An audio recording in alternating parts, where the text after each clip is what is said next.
Assalamualaikum warahmatullahi wabarakatuh. Baiklah, perkenalkan nama saya Rahmat Fadil, BP 1801051009. Pada presentasi ini saya mendapat bagian tentang 4G. Baiklah, saya akan menjelaskan tentang 4G atau LTE. LTE UI atau UI itu di dalam 4G terdapat 3 komponen, yaitu ada UI, Eutran, dan EPC. Baiklah, kita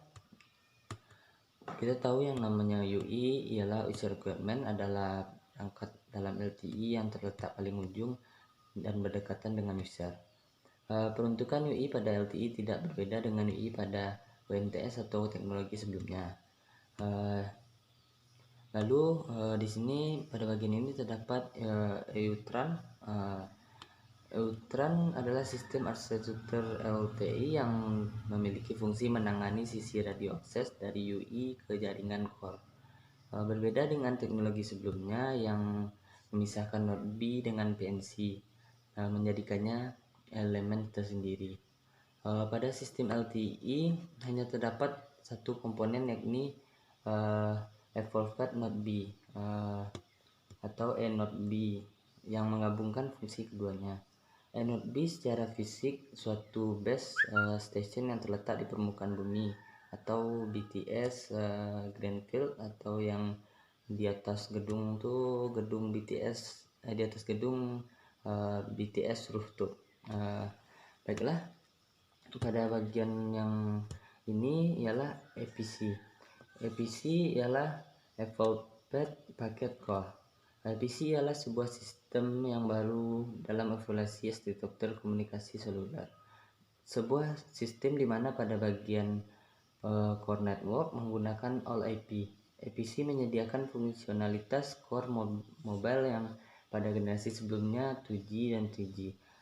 Memiliki dua bagian yang terpisah, circuit switch CS untuk voice dan packet switch PS untuk data.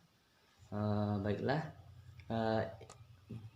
EPC ada 3 bagian, yaitu MMA atau Mobility Management Entity. MMA merupakan elemen kontrol utama yang terdapat pada EPC. Biasanya pelayanan MMA pada lokasi keamanan operator, atau pengoperasiannya hanya pada kontrol plan dan tidak meliputi data user plan. Fungsi utamanya dari MMA ialah sebagai authentication dan security mobility management, lalu managing subscription profile and service connectivity. Lalu di sini terdapat HSS. HSS ialah Home Subscription Service.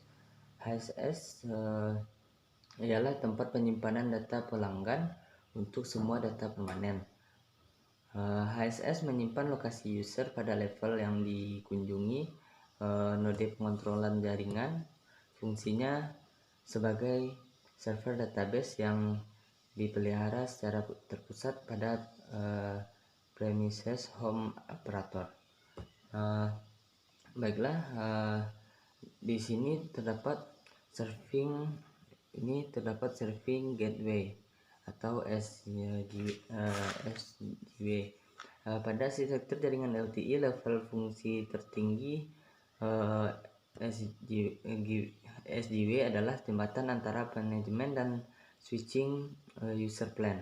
SGW merupakan bagian infrastruktur jaringan sebagai pusat operasional dan maintenance.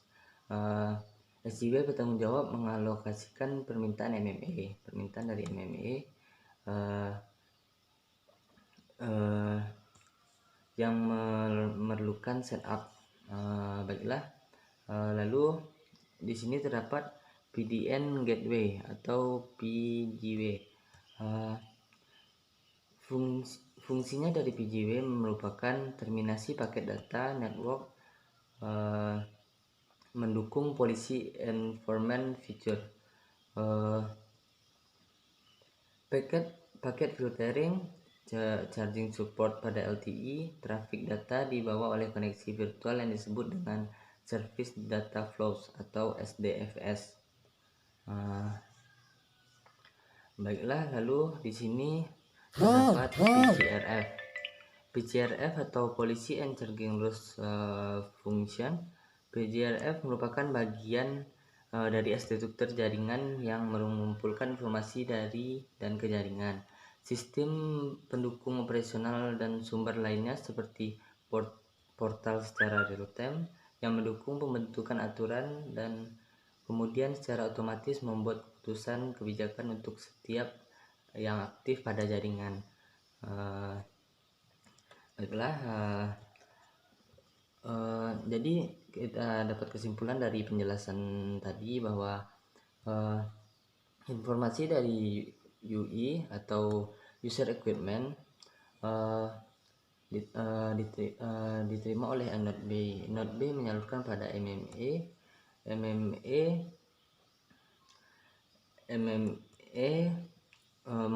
Pengontrol utama ini menyalurkan pada HSS dan juga pada serving gateway atau SGW. SGW lalu menyalurkan pada PDN gateway atau PGW, lalu disampaikan informasinya kepada PCRF langsung kepada